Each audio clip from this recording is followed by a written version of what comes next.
में शेर, शेरनी और उनका एक बेटा वीरू रहते थे।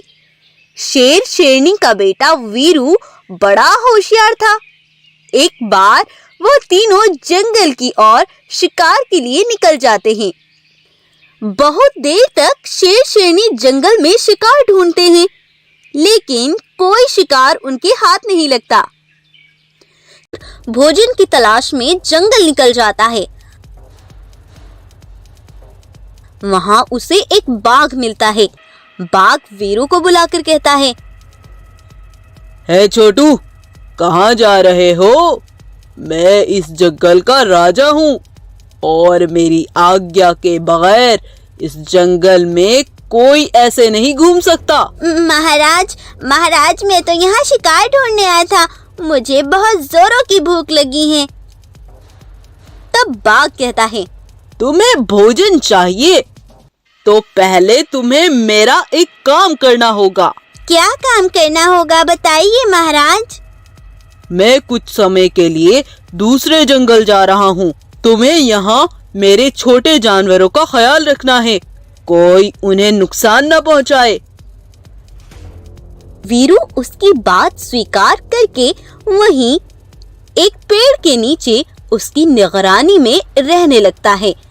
बहुत देर तक इंतजार करने के बाद भी बाघ अभी तक वापस नहीं आया और वीरू भूख से परेशान कि कब बाघ वापस आए और उसे कुछ खाने को मिले। तभी वहाँ एक पेड़ सोने का जादुई पेड़ बन जाता है और बोलने लगता है। ये देखकर वीरू चौंक जाता है। तुम परेशान ना हो वीरू शेर, तुम मेरे अंदर आ जाओ। तुम्हें यहाँ खाने को स्वादिष्ट भोजन मिलेगा। मैं एक जादुई पेड़ घर हूँ, तुम मेरे घर में आ जाओ। ये बाघ तुम्हें धोखा दे रहा है। हे जादुई पेड़ घर, मैंने बाघ से वादा किया था कि जब तक वो वापस नहीं आएगा मैं उसके छोटे जानवरों का ख्याल रखूंगा। मुझे तुम्हारी ईमानदारी पर गर्व है बेटा, लेकिन तुम्हें बहुत भूख लगी है, मैं जानता हूँ। तभी उस पेड़ पर एक सीढ़ी लग जाती है और वीरू उस सीढ़ी से चढ़कर अंदर चला जाता है। अंदर उसे खूब सारा भोजन करने को मिलता है। वीरू बहुत खुश था। तब वीरू वापस अपनी गुफा आ जाता है तो वो जंगल में जाता है और उस सीढ़ी पेड़ घर से कहता है, हे सीढ़ी पेड़ घर, आज मैं बहुत दुखी हूँ। मेरे माँ बाबा तो मुझे छोड़कर चले गए, लेकिन मैंने उस सफेद शेर को अपना मानकर उस पर विश्वास किया, लेकिन वो झूठा निकला। वो मेरे जंगल के जानवरों पर अत्याचार कर रहा है। तुम दुखी मत हो वीरू, तुम अंदर आओ। वीरू फिर से अंदर जाता है तो वहाँ उसे एक गाय खड़ी मिलती है। वह वीरू को कहती है, वीरू, आज मैं तुम्हें सच्चाई बताने आई हूँ। ये सफेद शेर जिसके जानवरों की तुम देखभाल करते हो ना, ये तुम्हें धोखा दे रहा है। वह सफेद शेर नहीं बल्कि एक बाघ है। वही बाघ जिसने तुम्हें अपने जानवरों की रक्षा के लिए रोका था। उसने सफेद शेर की खाल पहनी हुई है और तुम्हारे माता पिता को भी उसने ही मारा था। क्या? ये तुम क्या कह रही हो? मुझे यकीन नहीं हो रहा। हाँ, वो बाघ तुम्हारे पिता का खुला दुश्मन था। वो तुम्हारे जंगल पर राज करना चाहता था, इसीलिए उसने नकली शेर के रूप में आकर तुम्हारे पिता और तुम्हारी माँ को मार डाला, जिससे कोई देखे भी तो बाघ पर किसी को शक ना हो। और तुम्हें दिलासा देने के लिए भी वह बाघ ही आया था, लेकिन ये सब उसने सिर्फ दिखाने के लिए किया। उसे तुमसे कोई हमदर्दी नहीं थी। उसने तुम्हारे जंगल पर राज करने के लिए तुम्हारा दिल जीता।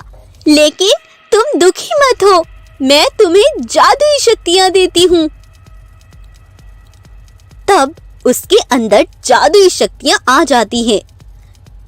यह सब जानकर वीरू अपने माता पिता शेर शेरनी की मौत का बदला लेने की ठान लेता है और उस धोखेबाज सफेद शेर बाघ को सबक सिखाने की सोचता है।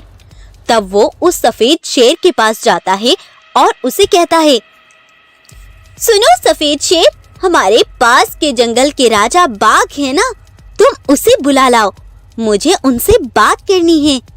वीरू की यह बात सुनकर बाघ के पसीने निकल आते हैं, क्योंकि अब उसे लगता है कि शायद अब वीरू को सच्चाई का पता चल गया है।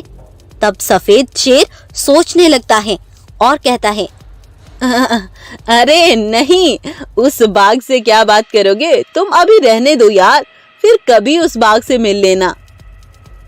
सफेद शेर बचने के लिए उससे बहाने पर बहाना मिलाने लगता है।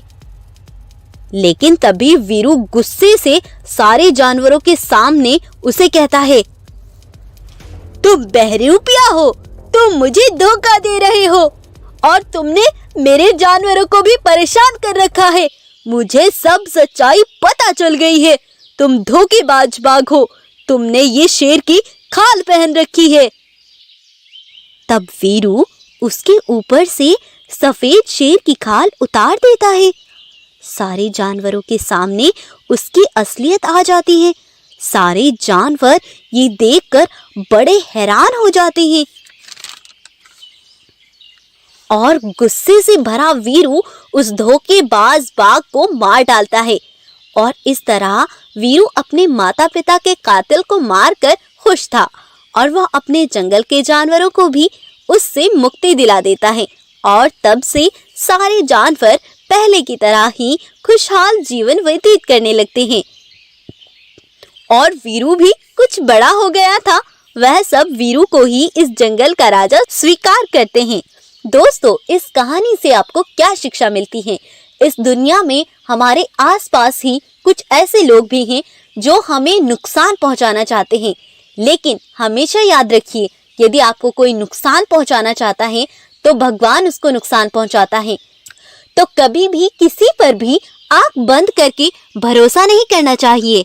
तो गाइस, अगर आपको आज की हमारी ये वीडियो इंटरेस्टिंग लगती है तो इसको लाइक, शेयर और सब्सक्राइब करना ना भूलिए। आगे और भी ऐसी इंटरेस्टिंग वीडियोस आने वाली है, तो चैनल को सब्सक्राइब कर लेना और बेल आइकन को प्रेस कर लेना। अच्छी अमेजिंग लर्निंग और अच्छी स्टोरीज देखने के लिए हमसे जुड़ जाए, हमारे चैनल को सब्सक्राइब करें, बेल आइकन को प्रेस करें अच्छी और इंटरेस्टिंग वीडियोस देखने के लिए। Thank you so much guys for watching.